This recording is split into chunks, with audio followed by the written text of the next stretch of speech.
What's up, guys? Welcome to Superwise. I'm John, and welcome to my very first ranking video. And today we are ranking all of the current DC films. And in ninth place, we have Birds of Trash and the Sucky Emancipation of One Harley Quinn. This was not a good movie. It's very clear that director Cathy Yan was going for a Logan, Deadpool, Quentin Tarantino hybrid, and it did not pay off. It just looked like she was trying to copy other directors in other movies. It was really lazy. The story was messy and all over the place. The way Cathy Yan cut her film up was like she was trying to copy Pulp Fiction. It was so transparent. The writing was not good. I didn't care for any of the characters. There was forced comedy and it was not funny at all. The two things I did like were Margot Robbie as Harley Quinn. She's always great. And Ewan McGregor as Black Mask. He was actually a really good villain. And then he dies at the end of the movie, so serious wasted potential. So that's what I have to say about Birds of Prey. I do not even recommend it. Don't see it. It's not worth your time. It's easily one of the worst DC movies I've seen. In eighth place, we have Justice League. The Justice League, actually. I remember when I first saw the trailers for this movie, I was like, wow, I gotta go see this. And then I saw it, and I was confused. The movie had a really short runtime. You could tell it was rushed. We got Cyborg, Flash, Aquaman, characters we've never even seen before in the DCU, and we learn about them for like 5 seconds. Writing was seriously messy and rushed. And then you had serious tones, and then 5 seconds later you would have like these upbeat Marvel type jokes, and I'm like, what's going on? Pick a tone. It was very inconsistent. And then Steppenwolf, we're not even gonna talk about him. Joss Whedon really screwed this movie up, but hopefully the Zack Snyder cut will be so much better. I'm really counting on it. I'm really excited to see it. Best parts of the Justice League, though, are Ben Affleck as Batman, because he's great as always, and Henry Cavill as Superman. He really felt like Christopher Reeve's Superman. I love what they did in that movie. They gave him a brighter suit. They made him happier, and I'm very happy about that. That's probably the one thing they did right in that movie. But overall, don't like the movie. Don't see it. Okay, in seventh place is Suicide Squad. Now again, I saw the trailers for Suicide Squad, and I was so incredibly excited, especially after the Bohemian Rhapsody one. I was like, I gotta go see this. And then I saw it, and the first time I was like, it's okay. Then as I watched it more and more, I did not like it. It was just like the previous movies I've talked about, messy and rushed. The two great things that came out of that movie were Margot Robbie as Harley Quinn and Will Smith as Deadshot. They were easily the best parts of this movie. And Jared Leto as Joker is Jim Carrey Joker.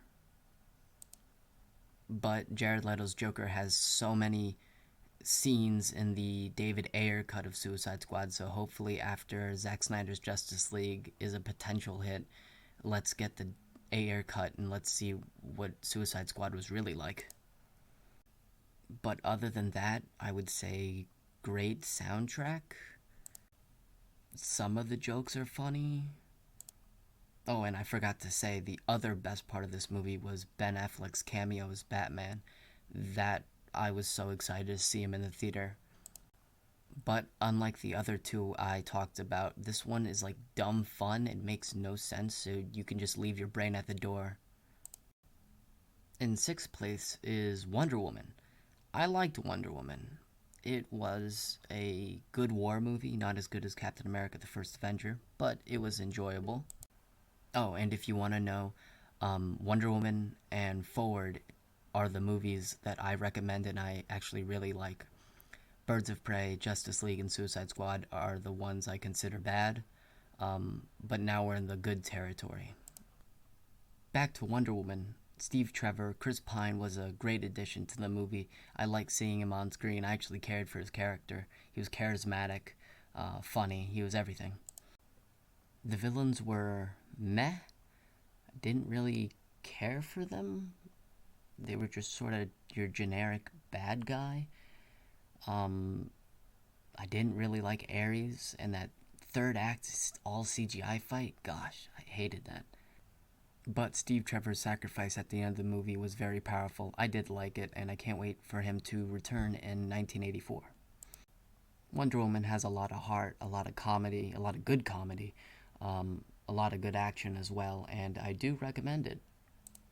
It's just not a great movie. It's an average superhero movie, and that's okay. In fifth place, we have Batman vs. Superman: Dawn of Justice. A lot of people hate this movie, and I can understand why, but I actually don't mind it.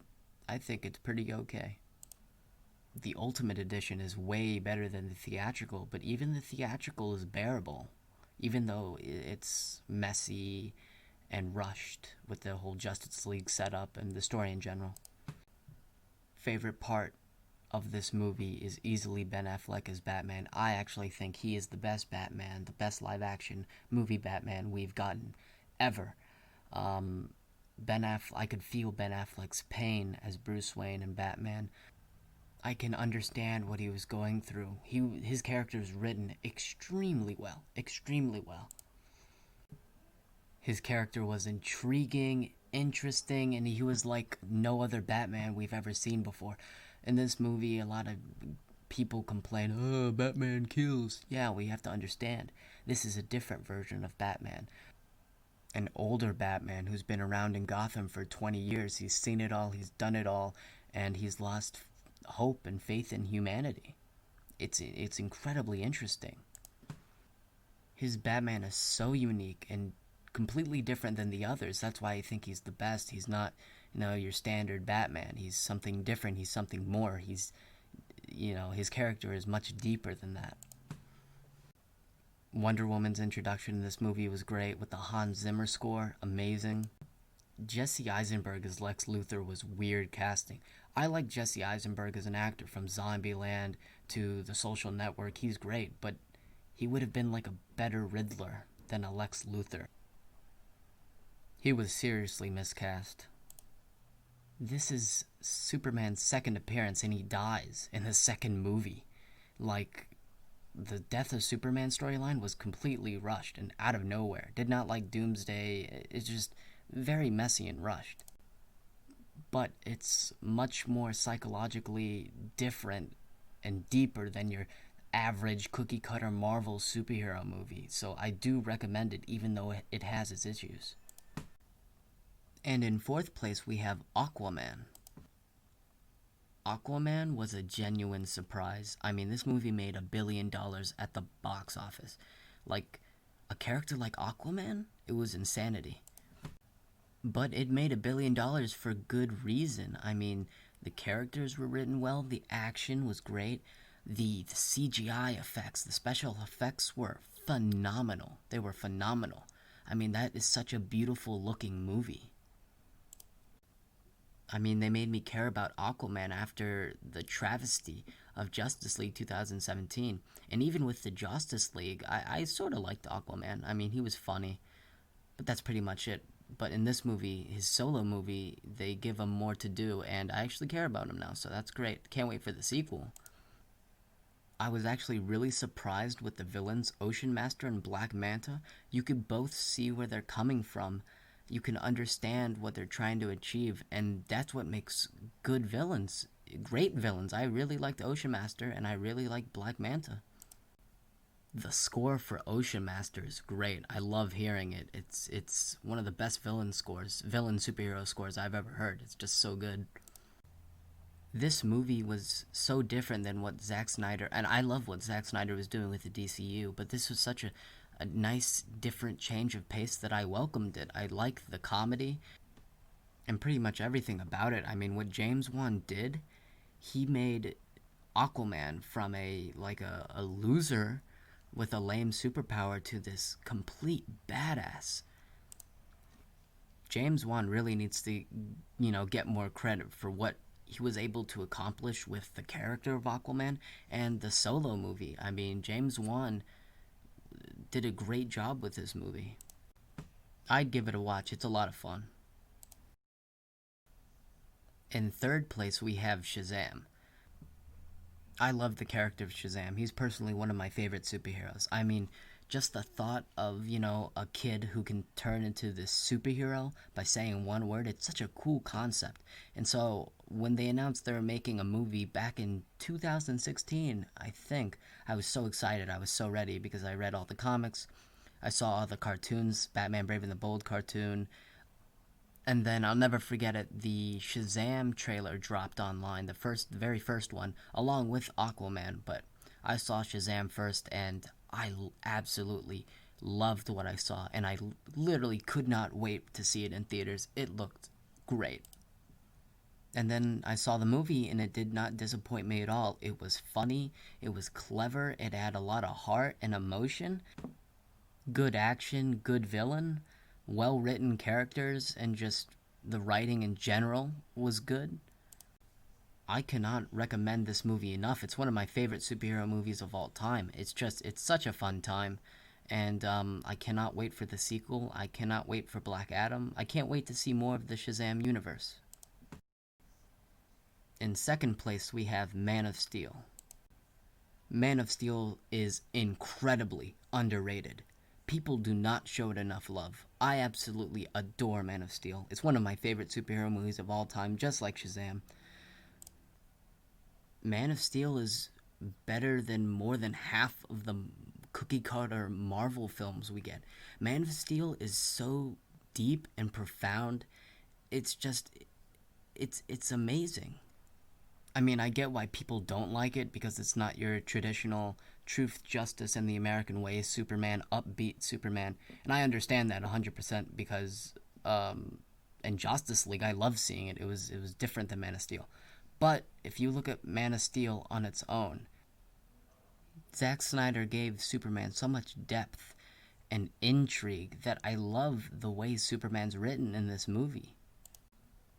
Like with Ben Affleck's Batman, Superman is so much more in this movie. General Zod is the best DCEU villain. The movie just overall has great characters, great writing, great acting. It doesn't get enough love. And I just love it so much. It's so good. Hans Zimmer's score is incredible. I praise this movie so much, and I cannot recommend it more. It is one of my favorite superhero movies of all time. And in first place, we have Joker. Now, I've been ranking all of the DCEU movies, the current ones, from Man of Steel to now. So, technically, if I was ranking the DCEU, Man of Steel would be number one, yes. But Joker is the only movie that's a DC movie, but it's not a DCEU property. So I just thought I'd throw it in there just to rank all of the current ones, regardless of if it's in the DCU continuity or not. I mean, what can I say for this movie that hasn't already been said? I mean, Joaquin Phoenix won the Best Actor Oscar for this movie. He was phenomenal. Joaquin Phoenix is one of the best actors we have ever had, and when I heard he was going to take on Joker, I was like, I gotta see this. I remember when the first trailer came out, I was like, I gotta see this. It's not your standard comic book movie. It's so unique, and it's one of the best I've ever seen. And I love that it's a human story. There's no Batman, there's no other DC characters. It's just Arthur Fleck and his story. And that's what makes it so great. It's standalone, and it's so unique, and I absolutely adore it. It's even hard to judge who's the best Joker. I mean, I grew up with Cesar Romero and Jack Nicholson, the very first ones. Then I saw Heath Ledger. Incredible. Now Joaquin Phoenix is here. incredible. They're all amazing, except Jared Leto. But we don't talk about that. This film was probably the best film of 2019. Either that or Marriage Story. There's even rumors that there are Joker sequels in development. I know Joaquin Phoenix doesn't do sequels, but I really hope he comes back because the character of Arthur Fleck, there's so much more to explore. I mean, do we need a sequel? Can it just be one movie? Of course, and it would still be amazing. But there's so much more to explore with the character of Arthur Fleck that I will support any sequel talk. I hope we'll get a sequel. I love the idea of a potential sequel like Arthur Fleck in a mental asylum and it's like One Flew Over the Cuckoo's Nest. I mean, because Joker took inspiration from Taxi Driver and King Comedy. For the sequel, they should definitely take inspiration from One Flew Over the Cuckoo's Nest. That could work really well.